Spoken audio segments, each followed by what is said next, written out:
welcome back to part 2 of Sloth Love Chunk's Goonies 40th Anniversary Recap. Coming at you from Astoria, Oregon. My name is Ants. I'm Matt.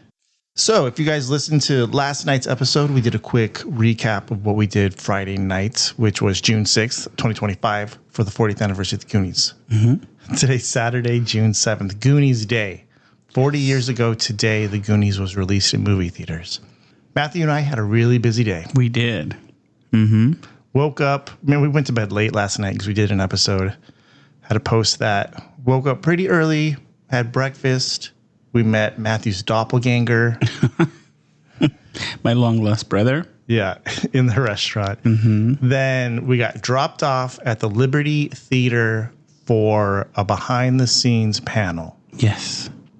Which had the guests Mark Marshall, who was Steven Spielberg's assistant during the filming of the Goonies. Mr. Jack Johnson, who was the storyboard artist for the Goonies. And Mick Alderman, who wrote the book 3 Weeks with the Goonies. Yes. On location in Astoria, Oregon. He was a college student at the time who basically was a fly on the wall during the filming of the Goonies. Yeah, he just kind of took it upon himself to go up to the production crew and introduce himself, and as luck would have it, they allowed him to kind of take part in the production. Yeah, so there was a really interesting panel. Like, we learned a lot of stuff, especially from Mark Marshall. He had a lot of really cool behind-the-scenes info, stories, anecdotes. He also had a really cool slideshow. Yeah. He was showing us like pictures of the original first draft of the script. The Goonies was originally called Goon Kids. Yeah. And the kids didn't have such a friendly relationship. They were kind of mean to each other, according to him. Yeah, and he also said that originally the Fratellis would drive a pink Cadillac. Oh, yeah. And he also showed us things you've probably seen on YouTube, footage of the gorillas that never made it into the screen, and also alternative ending. Yeah, he showed us, Bonzo and Bertha, alternate ending. And then we got to sit through the entire page-by-page flip of Jack Johnson's new book. But he was really informative, too. What was cool about him was, as a storyboard artist, a lot of his ideas are what molded the look for the Goonies originally. So he was really responsible for a lot of the look. Yeah, the Goonies house sketches, the Inferno. Well, what he called was like dressing the house and dressing the ship was a lot of him, what he had to do with it. Yeah. It was an awesome panel. Matthew fell asleep. The guy kind of, he did his Goonies spiel, and then he continued to go into great detail all of the other projects he had worked on, but they were cool projects. Yeah. It was a lot of detail. Yeah. And then Mick Alderman showed us a lot of new pictures or colorized pictures that you don't see in his book. A lot of behind the scenes stuff, which is just like, that's the bread and butter, I feel like, for us. Yeah. Yeah. That was a cool part. Did that panel, went out, grabbed something to eat real quick, came right back to the Liberty Theater again for the cast and crew panel, which was the big one. Yeah. So, bam, first person out. Miss Kerri Green. Kerri Green. Matthew. My heart, I swooned. You did more than that. I know, but we kind of keep PG-13 here. No, I'm just joking. Followed after Kerri Green, of course, was Mr. Corey Feldman. Corey being Corey. Then we had Robert Davi. Yes. Jake Fratelli. We had Mr. Perkins, Kurt Hansen, who was hilarious. Yeah. By the way, he really played up Mr. Perkins. A pleasant surprise for the panel. Yeah, he was awesome. Yeah. And then we had Mr. Paul Turpey. Yeah. I don't know how to pronounce his last name. The sheriff. Yeah, the one that Chunk calls. And, he's in the basement of the Lighthouse Lounge. Yeah. Who else did we have? Oh, Mark Marshall came out again. Yeah, Mark Marshall came out and gave his 2 cents. And there was a surprise Zoom call in from Chunk himself, Mr. Jeff Cohen. Yeah. Which was awesome. That was so cool. It was an amazing panel. It really was. Those guys, all those actors, even Mark Marshall, who was very comfortable, they really know how to like play to the audience, you know, and it was full of energy. It was hilarious. It was fun. All of them, even Jeff Cohen on Zoom. Yeah, he had, you know, a couple of the highlights of the panel where, you know, they had audience questions and they asked, what was your most memorable line or your favorite line that your character spoke? The sheriff, of course, very quickly whipped out, Holy Mary, Mother of God. Yeah, there was a second there where I was like, oh, he's going to say like, oh, I don't remember any of my lines from the Goonies. Yeah. But no, he was No, he was pretty quick. Mr. Perkins was, what was his line? You're looking at the richest people in Astoria. Yeah, and he delivered it so great. One of the better parts was when it came to Robert Davi, he gave kind of, due to some coaxing, he sang the song that he, when he runs into Chunk in the road. How's that go, Matthew? I don't know, Anthony. Dude, is that tell the me. telly chase outside? Whoa. Yeah, they were all great. It was interesting to hear that this was the first time that Kerri Green and Robert Davi had been back to Astoria since the filming. Which is kind of nuts. Yeah, she seemed to be like a little emotional. Yeah, but speaking of emotion, I think the emotional part was surprisingly Mr. Robert Davi when he was asked what it means to be a Goonie. He had an amazing answer, and he got choked up Yeah. doing it. Yeah. Too, but it was a beautiful thing. Basically, he was like, being a Goonie is like fighting for what you believe in and fighting Being for your family. You know, which is exactly what the Goonies are doing. It is. You know. It was great. Yeah, man, that hour flew by. It did. Yeah, especially when Chunk came in, you know, you kind of see who the larger personalities are. And But I mean, of course, Corey Feldman and Chunk have huge personalities. But I feel like they all played off of each other. Like really, like no one got overshadowed. They were really good bouncing off each other. yeah, no one kind of took over the microphone. And one of the better parts was when Jeff and Robert kind of got into a bit of banter. Yeah, they were talking about the hand in the blender scene. And he was like, do you know why I was crying? And it's not because I was a great actor. Yeah. It's because Robert Davi was pulling my hair. Yeah. That was a good part. So after the panel, Matthew and I waited around. We had purchased some autograph sessions. So Matthew, I got Kerri Green, and then I moseyed on over and got Corey Feldman. Matthew hugged her. I did. I hugged her real tight. I'll cut this I out. didn't Don't want worry. her to go. So how was it meeting Kerri Green for the first time, Matt? It was great. She was very pleasant. It was like Anthony said, when she was up on the stage, she was very emotional. She was very happy to be back in Astoria, and it was like she was Andy. Yeah, she's so good with the fans. She's really, really good. She's not standoffish at all. No, and there were some kids that came up, you know, and she was interacting with the kids very nicely. She was super pleasant, said hello, looked you right in the eye. I saw her. A little boy came up to her, and they were signing at like cocktail tables, basically. So they were kind of higher. And the little boy came up, and he couldn't like see or reach the table. So she got what was being autographed, and she went down on the floor. Yeah, and she was signing it on the floor. Yeah. So the kid got down. So yeah, that was great. I met Robert Davi, had him sign my map.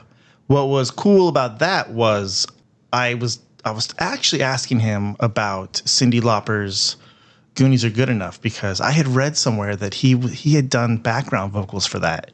And I didn't really believe it, so I asked him.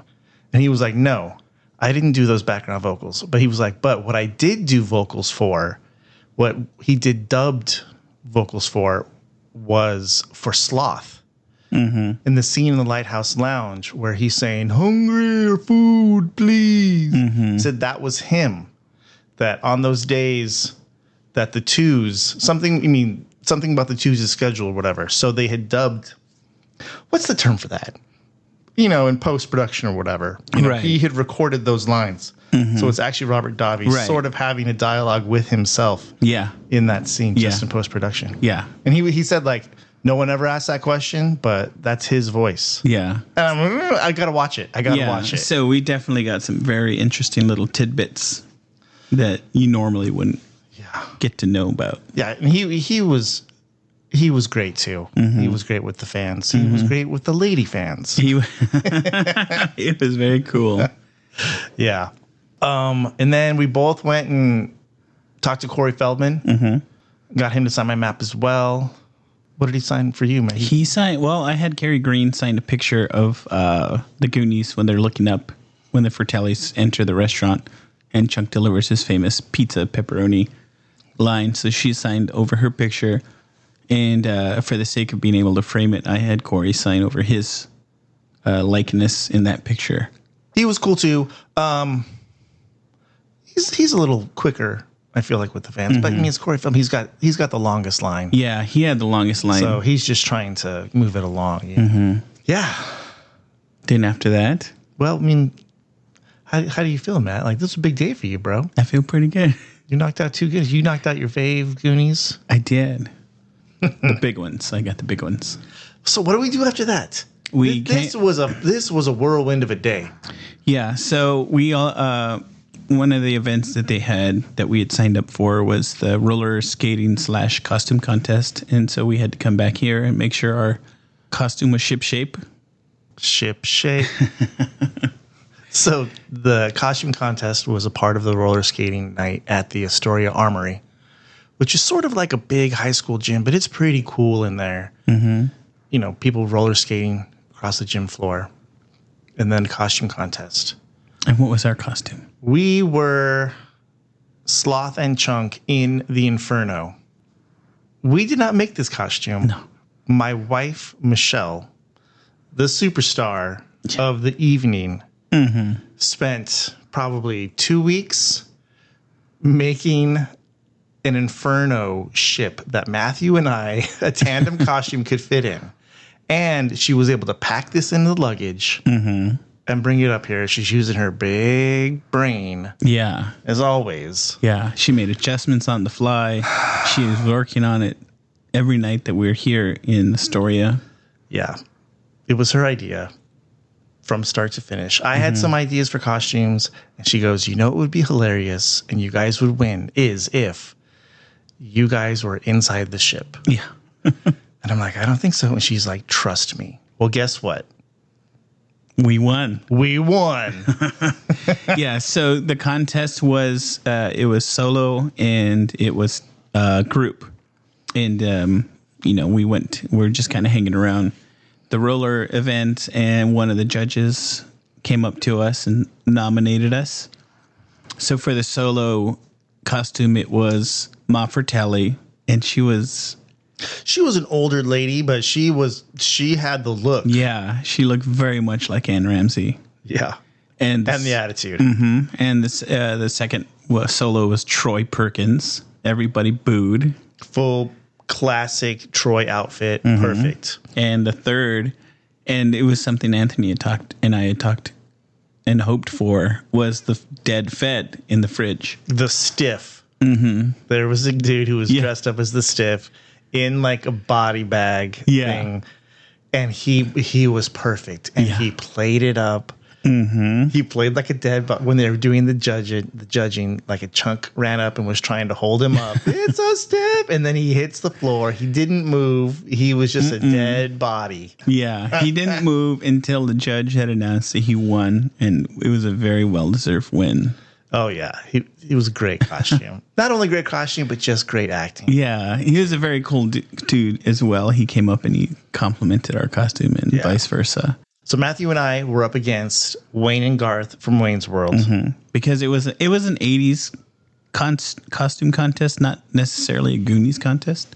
Yeah, but it was 99% Goonies. Yeah. Wayne and Garth, and then sort of like an original Goonies where you had a Chunk, a Sloth, and a Brand with the bike. Yeah. The little girl Spike. Yes. And then it was Matthew and I in the Inferno. And we won. Yeah. And what was our prize? We got 2 of the Goonies House challenge coins. There's 500 challenge coins for the weekend, which were created by Beeman Zakari. And these things are the most sought after item of the weekend. People are going crazy for these things. We talked about it last night. Yes. Yeah. There was some in the movie theater when we saw the screening of the Goonies. So Matthew and I, we got our challenge coins, man. Yeah. I know. I told my wife, I'm like, this is your coin. Yeah. Yeah. All we did was hold up the thing. We sat in the ship and, we tried to put on an act, but it was the boat that won it. It was. She did such a good job on that boat. It was great. Congratulations, Michelle, on your win. Mm-hmm. I will trust you with everything you tell me to do in the future. So that kind of wrapped up the day for Saturday. Yep. We got an early day tomorrow. We got an 8:30 appointment back at the Armory for the Goonies porch visit. We still have not been to the Goonies house. Yeah, which is kind of nuts. It's just crazy to me, man. Yeah. We see, we've run into so many people who said, man, you got to see the house. They really did it up right. Yeah, Feldman during the panel told us that he FaceTimed Josh Brolin while he was walking through the house. And he was like, Josh, you got to see this house. It's insane. It's blowing everybody's minds. Yeah. So tomorrow we'll go back to the Armory where all these events took place, hop on a shuttle. It'll take us over and we'll do the porch visit. We'll see if I can't do the slide with Matthew on the porch. Probably not going to happen. I mean, he'll make... They got replicas of the bikes out there, too. They got the whole Rube Goldberg machine out there, apparently. I've seen a lot of pictures. It's going to be a lot of fun. Yeah. What time is it, Matt? Man, it's 10:30, dude. Holy cow. We gotta get this stuff done. And we got to catch our flights tomorrow, too. It's going to be a long day tomorrow. We got to pack it up. These days are going fast. It's just a whirlwind. It is. They're fun, but, we're going from like 7 o'clock until, we're doing this at 10:30. Who knows when we're going to go to bed. Yeah. I need a vacation from the vacation. We do. All right. I don't know if we're going to be able to do an episode tomorrow. I don't know, but we'll do a recap for the third day, probably in a couple days. Thanks for listening, guys. Yeah. We appreciate it. Thanks for sticking around. We know we kind of suck at this, but whatever. I can't believe we're tired. and we have a lot of adrenaline we're coming down off of. So yeah. Awesome. All right, guys. We'll see you soon. Thanks for listening.